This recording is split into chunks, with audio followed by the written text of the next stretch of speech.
आज के एपिसोड में आप देखोगे लाना का कैरेक्टर डेवलपमेंट, यानी कि उसे अपना पोकेमोन इवॉल्व होता दिखेगा।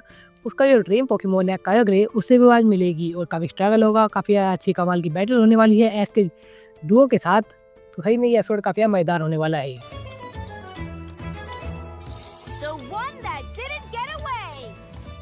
तो आज हमारे हीरोज फिशिंग करने आए हैं, जहाँ पर मेलो ने सबसे पहले ब्रिशियस को पकड़ लिया है, लेकिन वो उसके ऊपर अटैक करने लगता है।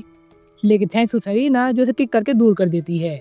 उसके बाद बारी आती है लिली की, जो यहाँ पर लर्डिस आसानी से पकड़ लेती है और सोवगलेस अपने डिजिटल तरीके से एक जाइंट एक्स्ट्रा लार्ज प्यूकुमुकु पकड़ लेता है और टर्नेटर यहाँ तक कि ऑक्टिवरी पकड़ लेता है। किया वो काफ़ी फ्रस्ट्रेशन होता है, लेकिन इसका फायदा नहीं होता है। लेकिन तभी सोवगलेस पूछता है, वैसे ऐसा लाना कहाँ पर है? थोड़ी दूर हमें देखने को मिलता है जो बलून के अंदर बैठे होते हैं वो दोनों ही होते हैं। इसके बाद वो दोनों कम्पीट करते हैं रेस के लिए, जिसमें ब्रियन उसकी हेल्प करती है। लेकिन समुद्र के बीच में हमें देखने मिलता है कायोग्रे, यानी कि ये एपिसोड इतना नॉर्मल तो नहीं होने वाला है। तो फाइनली कियावे ने भी एक पोकेमोन पकड़ लिया है जो काफी स्ट्रॉन्ग होता है। हमें लगता है कि ये कायोग्रे होगा, लेकिन ऐसा नहीं होता है। वो होता है क्लोस्टर, जिसको सहीदा डिफीट कर देती है जब वो उसके ऊपर अटैक करने वाला था। जिसके बाद कियावे कहता है कि मैं तुम्हारा साथ मानूंगा, और यहाँ ऐस हार चुका है और कहता है कि सही में ब्रियन की स्पीड कहीं पे काफी कमाल की है, इसे हराना तो नामुमकिन ही है। तभी उनके बलून समुद्र के अंदर खींचे चले जाते हैं, जो कायोग्रे की स्पीड से खींचे थे, यानी कि कायोग्रे बहुत ज़्यादा फास्ट है। जिसके बाद वो बाहर आता है और हमारे हीरोज भी एक आइलैंड जैसी जगह पे गिरते हैं। जिसके बाद वो देखते हैं कि ये पोकेमोन काफ़ी ज़्यादा हर्ट हो रखा है। पिकाचू के कंफर्मेशन के बाद हमें यही पता लगता है शायद ये पॉइजन होगा। जिसके बाद वो अपना कांटा निकालती है, मिष्टी वाला, जो इसे गिफ्ट दिया था मिष्टी ने, जिसके अंदर वो पीछा बैरी फंसा के उसके पास फेंकती है जिससे वो हील हो सके। लेकिन वो उसे नहीं खाता है पहली बार में तो। लेकिन उतनी देर में एक हंटर डी आता है जो इसे कैप्चर करने के लिए ही पोजन करा था। इसके बाद उसका सेमेटोड भी आता है और हमारे हीरोज के आसपास उसके चेले भी आ जाते हैं। तो सेमेटोड जैसे इसके ऊपर अटैक करने वाला ही था, हमारे हीरोज कहते हैं कि हमारे होते हुए ऐसा नहीं होने वाला है, तो वो उनके ऊपर अटैक करने लगता है।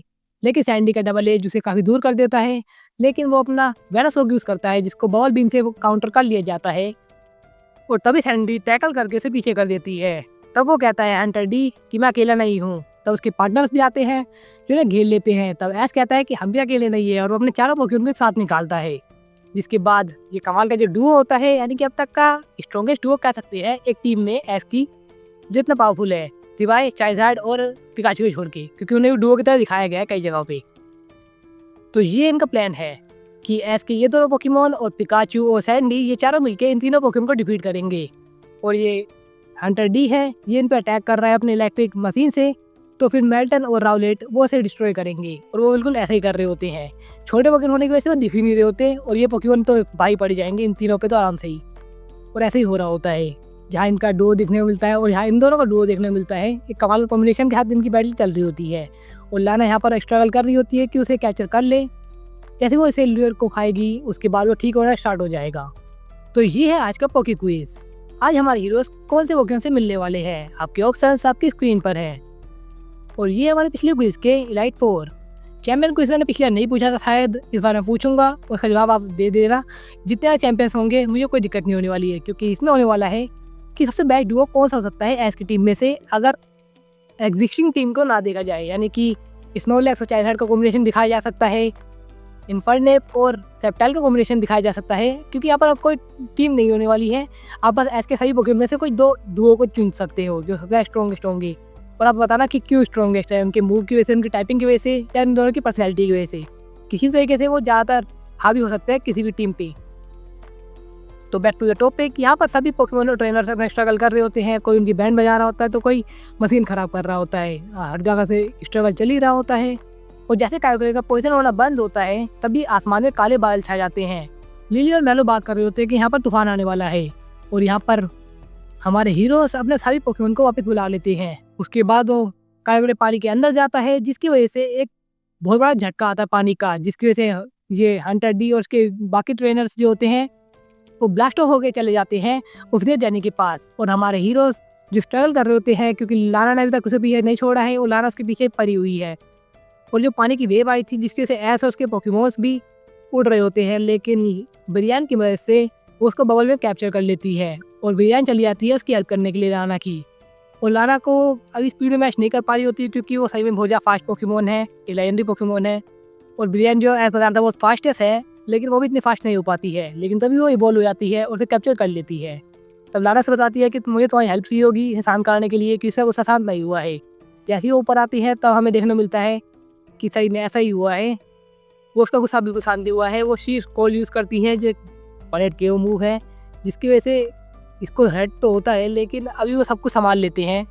और यहाँ पर हमारे हीरोज़ देखते हैं कि अब उनका जगह आ चुकी है बर्फ़ में रहने की, जो वहाँ खड़े होकर देख रहे होते हैं। और वो देवी देखते हैं कि ब्रियन इवॉल्व होकर बन चुकी है प्राइमरीना। उसके बाद वो उसको शांत कराने के लिए पूरी कोशिश कर रही होती है, पूरी जाल से रोक रही होती है। एंड फाइनली एक मौका ऐसा आता है जहाँ पर वो उसे पानी से बाहर निकाल लेती है। तभी यहाँ पर वो गाना गाने लगती है, जो गाना सही में काफ़ी कमाल का होता है। अगर मैं जिगलीबफ के गाने को 10 आउट ऑफ 10 दूंगा तो उसको 10 आउट ऑफ 9 तो दूंगा।